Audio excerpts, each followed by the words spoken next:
7 سنن مستحبة في يوم عيد الفطر. أولا التكبير، بيكون التكبير من غروب شمس آخر يوم في رمضان وحتى صلاة العيد، كما قال تعالى ولتكملوا العدة ولتكبروا الله. والتكبير بيكون في أي مكان، البيت، الأسواق، الطرقات، في أي حتة. وصيغة التكبير هي الله أكبر الله أكبر الله أكبر لا إله إلا الله، الله أكبر الله أكبر ولله الحمد. 2 الاغتسال والتطيب، وده للرجال، قبل ما تروح تصلي صلاة العيد يستحب انك تغتسل وتتطيب.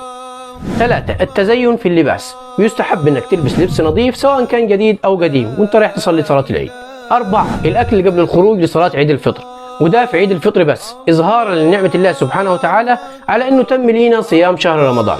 ومن السنة عن النبي صلى الله عليه وسلم انه كان بيفطر تمرات وتر، فلو عندك تمر افطر بيه، ما عندكش افطر بأي حاجة. 5 الذهاب لصلاة العيد من طريق والعودة من طريق تاني، ويستحب انك تروح لصلاة العيد مشي، لكن لو هتركب مواصلة مفيش اي حرج، والحرص على الجلوس في الصفوف الاولى.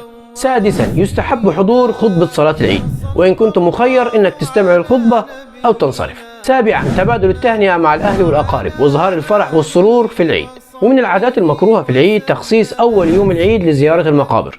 وأخيرا وليس آخرا، ما تخليش فرحتك بالعيد تنسيك إنك مقاطع للمنتجات اللي بتدعم اللي ما بيسموش. وما تنساش وسط فرحتك بالعيد تفتكر إخواتك الفلسطينيين بالدعاء ليهم. دمتم في أمان الله، صلوا على رسول الله. السلام عليكم.